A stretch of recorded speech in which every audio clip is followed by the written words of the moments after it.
नमस्कार, मैं सूरज सिंह। आज आपके लिए हिंदी साहित्य पे हमने पिछला वीडियो चैप्टर 5 पे उसके सारांश के ऊपर दिया था। आत्मविश्वास का सारांश के ऊपर मेरा वीडियो हो चुका है।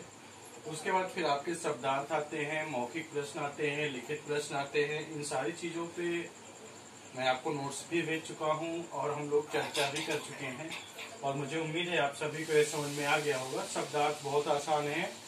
मौखिक प्रश्न, लिखित प्रश्न का नोट्स भी मैं भेज चुका हूं, तो आप सारे लोग उसको नोट्स को भी लिखेंगे।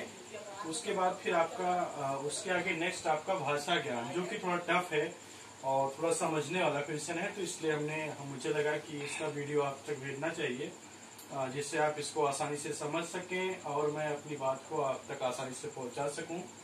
तो आइए हम लोग आते हैं हिंदी साहित्य चैप्टर 5 भाषा ज्ञान के बारे में। तो भाषा ज्ञान में आपका पहला प्रश्न दिया है, नीचे लिखे शब्दों का बहुवचन रूप लिखिए।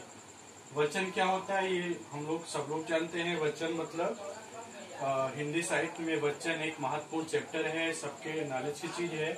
तो वचन का मतलब होता है जो वचन वह होता है जिसके द्वारा हम किसी संख्या के एक या अनेक होने का बोध कराते हैं, यानी जिसके द्वारा किसी संख्या के एक निश्चित किसी वस्तु की संख्या का ज्ञान होता है कि वह वस्तु एक है या अनेक है, उसे हम लोग वचन कहते हैं। हिंदी में वचन दो प्रकार के होते हैं, एक होता है एक वचन, दूसरा होता है बहुवचन। एक वचन मतलब जिस वस्तु से एक संख्या का ज्ञान होता है, जिसके द्वारा हमें एक वस्तु का ज्ञान होता है, एक संख्या का ज्ञान होता है, उसको हम लोग एक वचन कहते हैं। और जिससे हमें एक से अधिक संख्या का ज्ञान होता है, उससे हम लोग बहुवचन कहते हैं। तो आपका यहाँ पे चैप्टर क्वेश्चन नंबर फर्स्ट है, नीचे लिखे शब्दों का बहुवचन रूप लिखिए। ये आपके बुक में भी लिखा हुआ, आप लोग वहां से भी देख सकते हैं। तो आपका पहला शब्द लिखा है यहाँ पे रात। रात देखिए एक वचन में लिखा है, क्योंकि एक रात के बारे में बात हो रही, तो रात एक वचन में है, इसका बहुवचन होगा रातें। तो आपका एक वचन बुक में लिखा हुआ है, उसका बहुवचन आपको दिए गए रिक्त स्थान पे, डाटा स्थान पे लिखना है। तो रात का बहुवचन होगा रातें।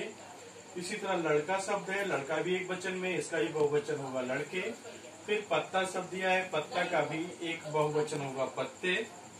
फिर छिपकली दिया है, छिपकली का भी बहुवचन रूप होगा छिपकलियां। ठीक है। फिर रोटी, रोटी का होगा रोटियां। टोली, टोली का होगा टोलियां।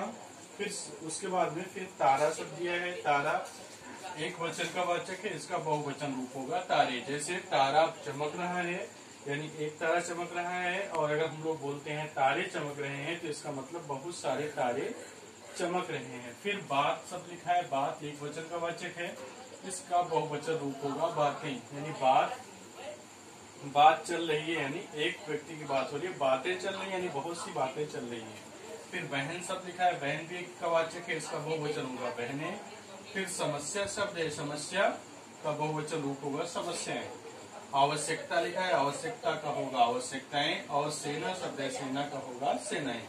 तो इस तरह से आपके बुक में एक वचन रूप लिखा हुआ है, उसके सारे बहुवचन रूप कौन कौन से होंगे उसके सामने हमने यहाँ पे क्रमशः लिख दिया। यहाँ पे आपका एक वचन है और यहाँ पे आपका बहुवचन रूप लिखा हुआ है। ठीक है। तो यहाँ पे आप लोग इसको अच्छे से देख लेंगे और जिसको जो डाउट होगा, समझ में नहीं आएगा, वो मुझसे पूछ सकता है, कमेंट में लिख के बता सकता है।